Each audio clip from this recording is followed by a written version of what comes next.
Hey guys, welcome to the first day of the Designers Quilting Show. We are so excited to have you here today. And this is our first class, for me at least. I'll be joining you guys 3 times this week for lunch. Lunch, my time. I'm over in San Diego, so it's 11 o'clock in the morning for us. So we're actually going to have lunch here when we're done. But like I said, I'll be here today, Monday, and then Wednesday we'll be taking a tour of the quilt studio for our lunchtime break. And then on Friday, we will be looking at how to foundation paper piece. That's one of my favorite quilting styles. And so I'm going to share that with you on Friday. But today, we are going to be taking a look at some of my favorite quilting tools that I use on a pretty regular basis if I'm working on a quilt. So I know it said in the thing I was going to show you 5 things. I'm actually going to show you 8 things. I hope that's okay with you. But we'll still keep this to about 15 minutes or so because I know it's going to be a quick one today. So let's get started. My real quick background. So I'm Jen Frost with Faith and Fabric.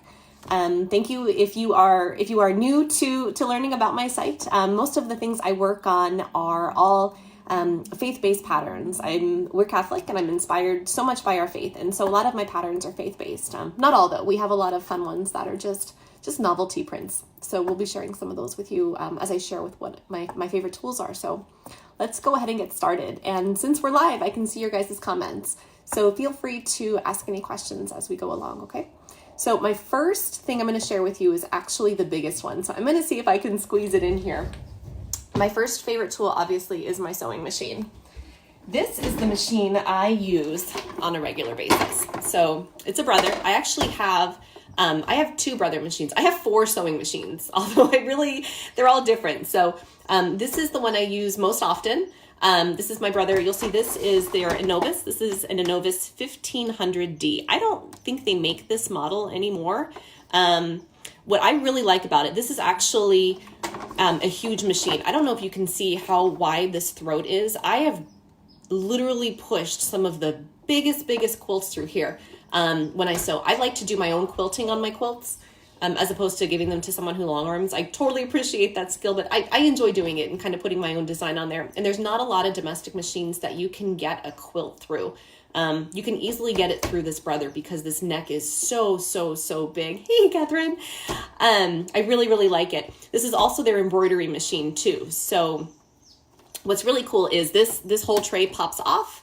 And you can pop the embroidery machine unit in here and you could do some embroidering on here. Now I use that a little bit, not super often, but it's come in really handy to like personalize some quilts I make for folks and put names on them. So this is my first of 8 favorite quilting. I don't think this counts as a notion, but we're going to go with the theme of quilting notions today.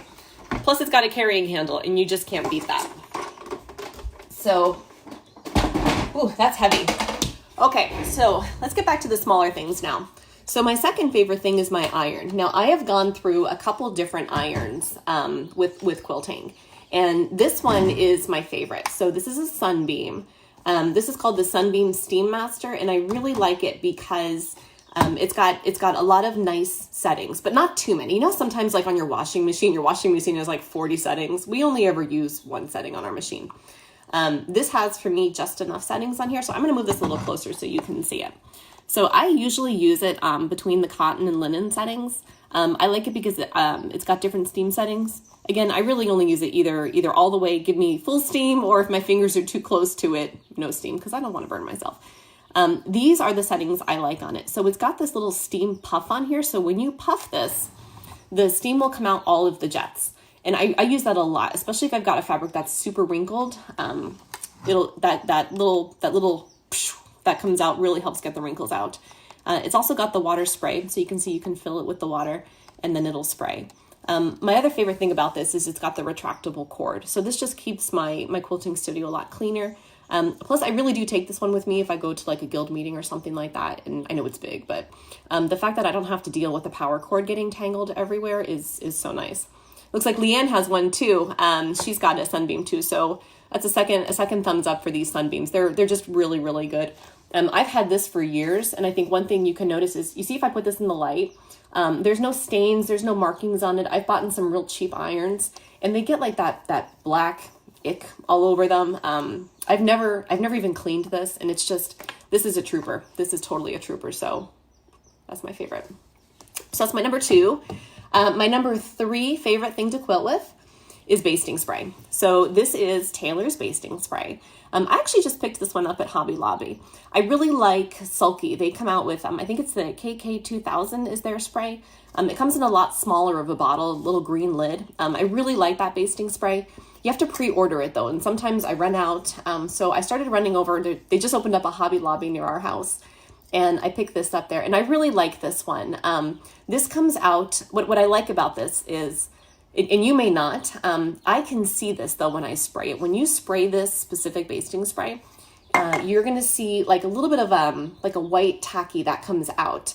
And I really like that because you can see where you've sprayed and where you've missed. Now, some of the other sprays that are out there are kind of more of a clear spray that comes down, and you really can't tell. And so sometimes, because I tend not to pin a lot, I'll admit that to you, because I don't pin a lot, it's a lot easier for me to be able to see, did I really get a clear spray? Did I overspray? Did I not spray enough?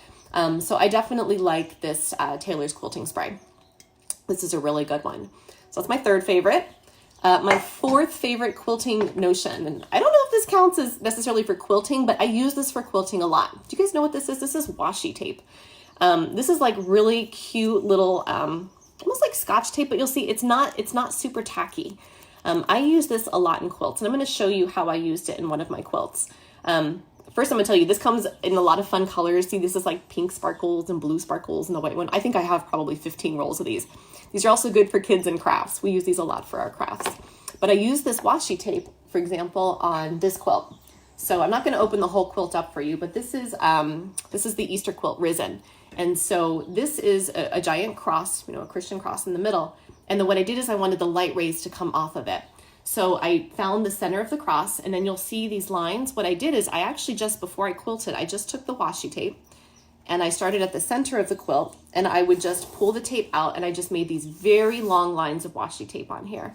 You can see it comes right off when you're done, and that let me make these really nice radiating lines on here. What I like about that is you don't have to use a pencil or anything like that to mark up the top of your quilt, especially because at this point, I don't know, you're going to still see it. I don't always wash my quilts, to be honest with you, right when I make them, but the tape lets you make as many straight line markings as you want, and then you can just pull the tape off when you're done. And you can see how it's kind of, you can stick it back on itself. So washi tape is really great. So that's my number 4. Number 5 are shears. And there is a big difference between quilting shears and just regular scissors. So let me show you. I've got a pair of scissors here. So you'll see scissors really, the sharp cut part you've got at the one end, and then the other end you've got a nice little handhold. And you'll see the trimming part actually ends up kind of in the middle. With shears, you're going to have a flat bottom. So you can see how the bottom is much more flat on these. So this is a pair of Fiskars. These are my new ones. They're blue. Blue's my favorite color, so I'm very excited. And they've got this paisley print. Isn't that so pretty? And then here's a pair of fabric shears. These are my older ones. These are my Singers. I usually keep these in my to-go basket. But you'll see how they're flat on the bottom. And what that does is when you're cutting fabric, like say you've got some fabric down here, you can see as you're going through this, it just slides a lot easier along the bottom, as opposed to if you had a pair of scissors, that angle is just higher. And now as you're trying to cut, you kind of can't really get underneath. So I definitely, I recommend a good pair of shears. And again, these are my 2 favorite kinds. I love Fiskars is known for just scissors in general. Theirs are really good. And then of course, Singer is just a well-trusted sewing brand. Okay, so I have a question here. Thank you, Jennifer, from Basting Spray. So she wants to know, does the spray feel on my quilt? Does it smell? No, it does not smell at all. So maybe when you first spray it, yeah, see, there's no scent that comes off of it now. Maybe when you first spray it, I like to do mine outside. That way, if there's any overspray, because I spray right to the edges of my quilt with my basting spray. If you take it outside, you don't have to worry about it if it gets on the ground or anything like that. And as soon as you push the fabric down on it, it stays. I've never had it bleed through, and you do not have to wash it afterwards. Let's see if there was more to that question there. So I hope that answers your question. But I definitely recommend the basting spray. Okay, so that's the first 5 already. Number 6 is Heat and Bond. So I love Heat and Bond. A lot of my quilts have applique. I tend to do either paper piecing or applique quilts. Traditional square piecing is fine. I don't do that as much. Ruth, hi, I'm glad you joined us. So this is Heat and Bond Light. You'll see right here. Here's the light on this one. So Heat and Bond comes in 4 different styles, from a very, very, very heavy duty level to a nice light level. This is the only one I really use. And this, like I said, works really, really good for applique. So you'll see this side is shiny. This is actually, this is a glue, and it's heat activated, so there's nothing there. It just feels like a little bit tacky right now. But you'll have your fabric, like if this is a piece of fabric here, you would put your fabric right on here, and you would press down on the back of the paper very gently, and the glue would come off with the paper right onto your fabric. You would trim around the edge, and now you've got the glue and the paper stuck to your applique. Peel the paper off the back, and now there's another layer of glue, and then you can put that right down on your quilt. And so here's a small example of one I've used with that.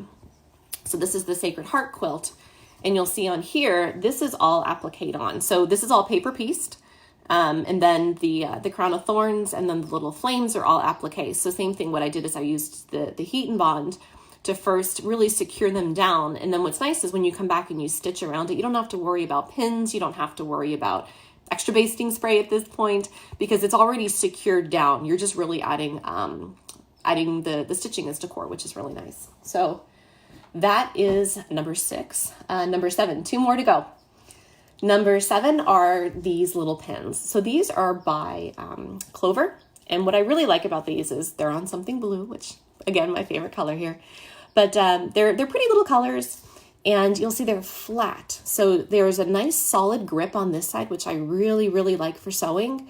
I found as not like I'm super old yet, but the older I've gotten, I want things that are not so small that I can't manage or can't see. I've actually got a couple pair of reading glasses over here. I guess those should probably be on my favorite quilting things. But you'll see these pins are nice and flush. So you see if I lay them, sorry, my hand is shaking there a bit. I'll try not to shake on you too much here, but they're super flat. And so what's nice is when you put these through your fabric, they're not going to bump up. A lot of times when you use the pins that have the round heads on them, they will get kind of bumpy. These I love because I sew right over them. Now I know some people don't like to sew over pins. Totally okay, personal prerogative. Like I said, my brother machine is pretty heavy duty and he holds up just fine.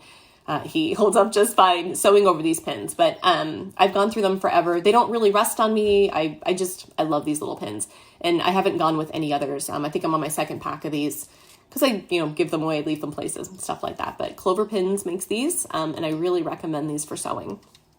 So my very last thing, I've saved my favorite for last. Oh, you guys haven't seen that spray? Okay, yep, the paste. So if this is the paste you're talking about, this is great. Okay, so the last favorite thing I have here is my Sewline pencil. So Sewline is known a lot already in the industry for just making some really good sewing products. I use their, I'm not officially, but as I guess that would be number 9. I really like their handheld glue that you take, like if you do any like quilting on the go, like if you like to make hexagon quilts or something like that. They make a really good like handheld glue that you can take for fabric. But this is my favorite tool. I'm saving the best for last. So this is a 3-in-1. You'll see what this has is it starts off, it's a lead tip. So if you're working with fabrics that are light in color and you need to mark them, you can use this little lead tip. So now you're up there, right? And you're working and you've just marked, you're making, I don't know, half square triangles, and you've marked your light fabrics, and now you need to mark some dark fabrics. You don't have to go get a new pen because dun, da, da, da, it's got chalk too. So that's the other setting in here, is this will also hold your chalk.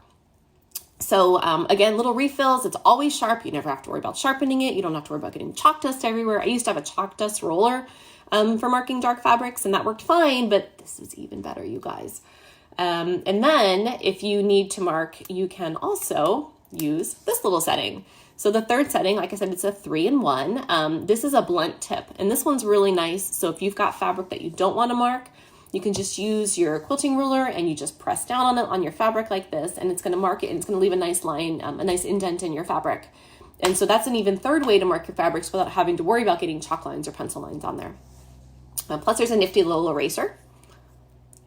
I have like 3 of these. This is the only one I've managed not to lose the pen cap for. But honestly, this is probably my favorite. Like I said, I've got 3 of these floating around my studio. And so these are just absolutely probably my favorite. Plus they're like cute little girly colors. I think they make other colors, but I like the pink. So those are my favorite quilting notions. If you guys have any, I would love to hear about what some of your favorites are. It's nice to hang out with you over lunch. We will be back, or I'll be back actually Wednesday to give you guys a tour of the quilting studio.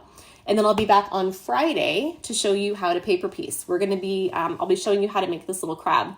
So I'm hosting my first quilt along starting on May 1st. It's called the Crabby Quilt Along because probably like me, you're feeling a little crabby with everything going on right now.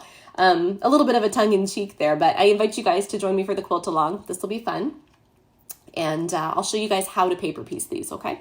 And we'll take it from there.